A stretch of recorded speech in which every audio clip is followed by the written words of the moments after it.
Hello everyone, final touch academy में आपका स्वागत है। आप जान रहे हैं कि टीचर का आपका एक तरह से आप तैयारी जारी था आप सीटेट के बाद, और कल रात में ही बीपीएससी ने एक नोटिफिकेशन जारी किया जिसमें कि आपको सिलेबस के बारे में मिला होगा, और इधर उधर के इन्फॉर्मेशन से या साइट से आपको इसके बारे में जानकारी भी मिल गया होगा कि सिलेबस क्या रहने वाला है। तो हम लोग सिलेबस के बारे में तो उतना डिस्कशन नहीं करेंगे, लेकिन एक क्या है कि आपका कंफर्मेशन भी हो गया होगा, समझ भी गए होंगे कि किस तरह से एग्ज़ाम होगा और सिलेबस क्या होगा। तब पर भी हम थोड़ा मोड़ा डिस्कशन कर देते हैं, उसके बाद आगे हम चलेंगे, मूव करेंगे कि कैसे इसका तैयारी किया जाए और हम लोग क्या इसके लिए कर सकते हैं। तो सबसे पहले हम आपको बताते हैं कि सिलेबस आपका जो है 2 पार्ट में रहेगा। पहला पार्ट में तो आपका लैंग्वेज पेपर रहेगा, मतलब कहीं पेपर 1 आपका लैंग्वेज रहेगा, और लैंग्वेज सबके लिए कॉमन रहेगा। लैंग्वेज में 2 लैंग्वेज आपका एक तरह से रखा गया है, जिसमें कि पहला लैंग्वेज इंग्लिश रखा गया है जो कंपलसरी है हर एक टीचर के लिए पास होना, और दूसरा लैंग्वेज आपका है हिंदी, उर्दू या तो बंगला। ये तीनों में से एक किसी को चुन सकते हैं, तो जिसको भी चुनेंगे उसमें आपको पास करना जरूरी होगा। कुल मिला के हम ये समझते हैं कि 2 भाषा आपको दिया जाएगा पेपर 1 के तौर पे, और उसमें आपको 100 नंबर का रहेगा, जिसमें कि इंग्लिश आपका 25 नंबर का रहेगा, और इन तीनों भाषा में मतलब कि हिंदी, बंगला और उर्दू में, इन तीनों में जो भी आप चूज करते हैं उससे आपको 75 नंबर का होगा।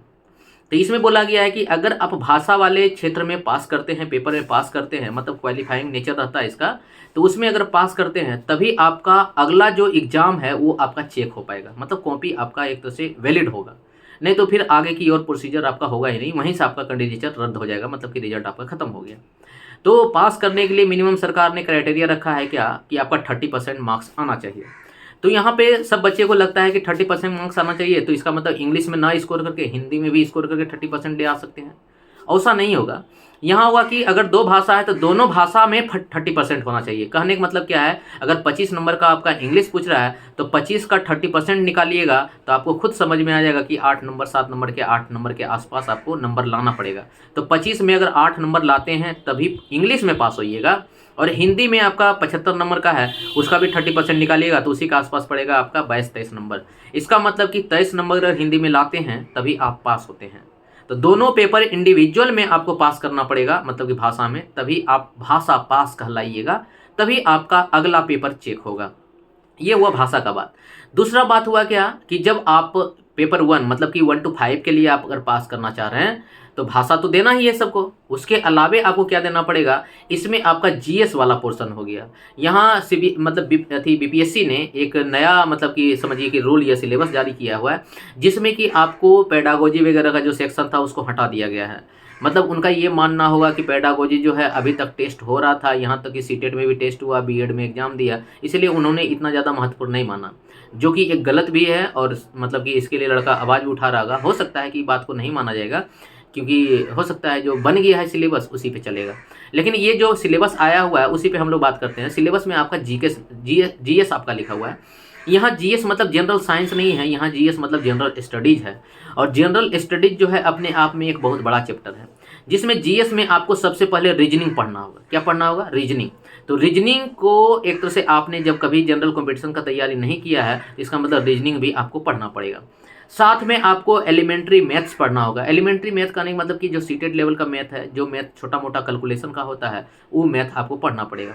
साथ में आपको साइंस पढ़ना होगा। साइंस जो हम आपको बोलते आ रहे हैं कि एनसीईआरटी या एससीईआरटी का बुक लेके आप 6 से लेके 12 तक का अगर पढ़ लेते हैं बुक, तो साइंस आपका कवर हो जाएगा, लेकिन आपके पास उतना टाइम नहीं है।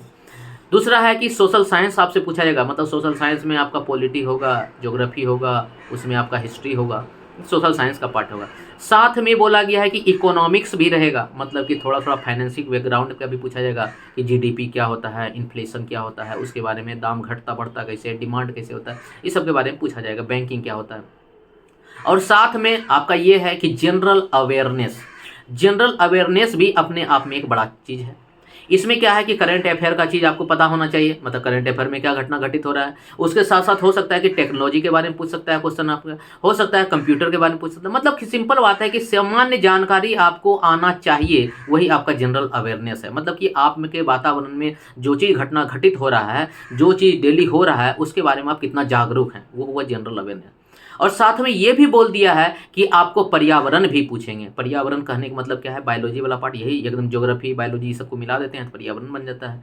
तो जो अभी सीटेट में पर्यावरण पढ़ रहे थे वहाँ भी ईवीएस पढ़ रहे थे, यहाँ भी आपको पर्यावरण पूछा जाएगा, लेकिन पर्यावरण का स्वरूप यहाँ पे कुछ और देखने को मिलेगा। कहने का मतलब है क्या कि इसका जो लेवल होगा जीएस का, जो बीपीएससी एग्जाम अपने लेती थी उससे कम रहेगा, क्योंकि लिख दिया गया नीचे कि अगर प्रारंभिक स्कूल का आप टीचर बनना चाह रहे हैं या प्राइमरी स्कूल का टीचर बनना चाह रहे हैं तो उसका लेवल जो होगा सबसे कम होगा, मतलब कि लेवल ऐसा होगा जो कि आप कर सकते हैं, लेकिन कुछ ना कुछ तो लेवल कुछ क्वेश्चन का बढ़ा के रहेगा ताकि आपको उसमें सिलेक्शन करना है। दूसरा है कि जो पेपर 2 मतलब कि 6 to 8 का तैयारी कर रहे हैं उसके लिए तो भाषा वाला तो कॉमन चीज़ रहेगा। सेकंड पेपर में आपका क्या है, 2 भाग में, मतलब कि 2 भाग में था।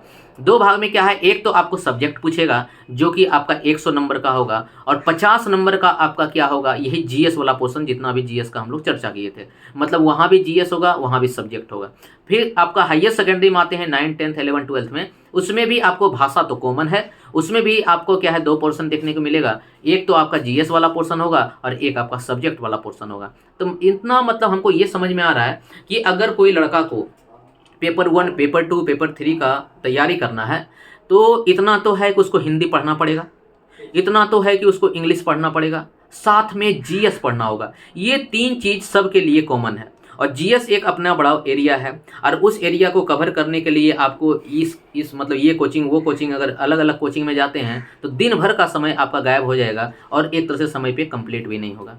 इसलिए प्रॉपर इस चीज़ का जहाँ तैयारी होता है वहीं पे जाइए, तभी आपका एक संभव हो सकता है। मान के चलिए जैसे आप मैथ का किसी और के साथ क्लास कर सकते हैं, तो कोई भी मैथ का क्लास आपको मिनिमम 4 महीना 5 महीना में ख़त्म करता है। अगर उस क्लास में आप रहते हैं तो कभी भी एक तरह से क्या है, बीपीएससी का एग्जाम हो जाएगा लेकिन आपका सिलेबस खत्म नहीं होगा। तो इसलिए कहीं भी पढ़िए, एक जगह पढ़िए, अलग अलग जगह पढ़ने का कोशिश मत कीजिए। अलग अलग जगह पढ़िएगा तो आपको दिन भर दौड़ना पड़ेगा और दिमाग में कुछ नहीं जाएगा। इससे बढ़िया है कि 10 क्वेश्चन बनाने के चक्कर में क्या है कि आप 5 ही क्वेश्चन बनाइए, लेकिन सही बनाइए, क्योंकि निगेटिव मार्किंग भी साथ में है, तो ये मायने रखेगा। तो इसी को देख के एक तो से फाइनल टच एकेडमी एक डिसीजन पे पहुंचा है, जिसमें आपका मॉर्निंग का बैच चलेगा, मॉर्निंग और इवनिंग का बैच चलेगा, लेकिन तत्काल अभी मॉर्निंग का बैच चलाने वाले हैं, जिसमें कि आपका जीएस वाला पोर्शन जितना भी है उनको लेके चलेंगे, और साथ में जो लैंग्वेज वाला है हिंदी और इंग्लिश, उनका भी दोनों का क्लास चलते रहेगा। कहने का मतलब ये है कि आपका एक फुल तैयारी का मतलब कि एक तरह से कोर्स आएगा, और उस कोर्स में जितना जल्दी हो सके आप एडमिशन एक तरह से ले सकते हैं। आपको डेमो क्लास भी अलाउ है, उसमें आइए, देखिए टीचर बढ़िया पढ़ाते हैं कि नहीं, और उसके बाद आने के बाद आपको लगता है कि यहाँ पे बढ़िया से पढ़ाई हो सकता है तो आप ज्वाइन कीजिए, नहीं तो आप सेल्फ स्टडी, आप जब जो भी रास्ता आपको दिखता है वो आप कीजिए, ठीक है। तो इन्हीं के साथ कुछ और भी हम डिस्कशन कर लेते हैं कि अगर पढ़ाई कैसे करना है। तो पढ़ाई करने के लिए सबसे पहले क्या है कि आप जो है जो भी सिलेबस दिया गया है वो सिलेबस अभी तो आधा अधूरा है, क्योंकि बताया नहीं गया है कि किससे कितना क्वेश्चन पूछा जाएगा।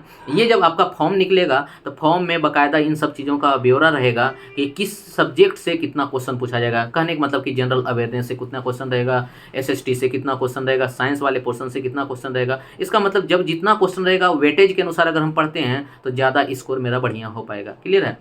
तो ये मान के चलिए कि जो भी टीचर का तैयारी कर रहे हैं वो इससे पहले जनरल कंपटीशन का तैयारी नहीं किए हैं, तो उनके लिए सारा चीज़ नया है, आपके लिए नहीं, सबके लिए नया है। तो इसीलिए जो दिक्कत आपको आएगी सबको वही दिक्कत आएगा। सबसे बढ़िया बात तो यहाँ ये है कि सब नए हैं, सब मतलब एक तो से सिलेबस नया जारी हुआ है, तो सबके लिए उतना ही स्ट्रगल है, सबके लिए उतना ही दिक्कत है। इसलिए जो इसमें बेटर कर पाएगा उसी का ये रिजल्ट होगा। तो इस रिजल्ट के लिए क्या है कि कुछ मतलब कि अगर आपका यहाँ क्लास चलेगा तो क्लास में कुछ बताया जाएगा कि कैसे कैसे आपको क्या करना है। इसीलिए हो सकता है कि मंडे या ट्यूसडे से आपका क्लास अनाउंस हो जाएगा, वो क्लास का भी एक तरह से क्या है वीडियो मिल जाएगा आपको। साथ में हम लोग ये सोच रहे हैं कि ऑफलाइन के साथ साथ ऑनलाइन भी बैच शुरू करें। ऑनलाइन में कहने का मतलब क्या है, यूट्यूब पे ही बैच मिलेगा आपको, और आराम से यूट्यूब पे देखिए। यूट्यूब पे देखने के बाद आपको कुछ अगर दिक्कत लगता है तो ऑफलाइन आप कंसल्ट भी कीजिए, नहीं तो फिर अगर मान लीजिए कि आप नहीं आ पाते हैं पटना में तो एक तरह से ऑनलाइन क्लास में देखिए। लेकिन इतना मान के चलिएगा कि जो बीपीएससी का सिलेबस ओरिजिनल होता है उससे ये अलग है, उतना डीप में नहीं जाना है, उससे थोड़ा ऊपर का लेवल ही, तो मतलब पता हल्का लेवल होगा। इसीलिए कोई अगर टीचर बीपीएससी का है तो अगर बीपीएससी के लेवल से आपको पढ़ाने लगेगा, सिंपल समझिए कि आपका स्कोर होने का चांस बहुत कम हो जाता है। इसलिए क्योंकि वहाँ साफ लिखा गया है कि जो जिस लेवल का एग्जाम है उसी लेवल का क्वेश्चन रहेगा। कहने का मतलब 1 to 5 का जो क्वेश्चन रहेगा जीएस का वो आसान रहेगा, 6 to 8 का जो क्वेश्चन होगा जीएस का वो थोड़ा सा मुश्किल रहेगा, 9-10 का जो जीएस का क्वेश्चन होगा वो थोड़ा हार्ड रहेगा। तो इसी के मद्देनज़र मतलब इसी को ध्यान में रख के पढ़ाई कीजिएगा तो आपका एक तरह से मतलब कि सफलता मतलब कि जॉब हो सकता है, नहीं तो फिर एक तरह से क्या है आप अपना ऑप्शन या अपॉर्चुनिटी जो है वो गंवा सकते हैं। ठीक है, ढेर सारी बातें करेंगे हम लोग। तो ये वीडियो के माध्यम से आपको एक मैसेज देने का काम किए। उसके बाद नेक्स्ट वीडियो आपको आता है जिसके क्या है अलग अलग बुक क्या पढ़ना है आपको, उसके लिए वीडियो रहेगा। तब तक के लिए आप जो है चैनल पे बने रहिए और चैनल को सब्सक्राइब कर लीजिए। अगर अन्य लोगों को चाहते हैं कि इससे फ़ायदा हो तो उन तक भी वीडियो को शेयर कीजिए। Thank you.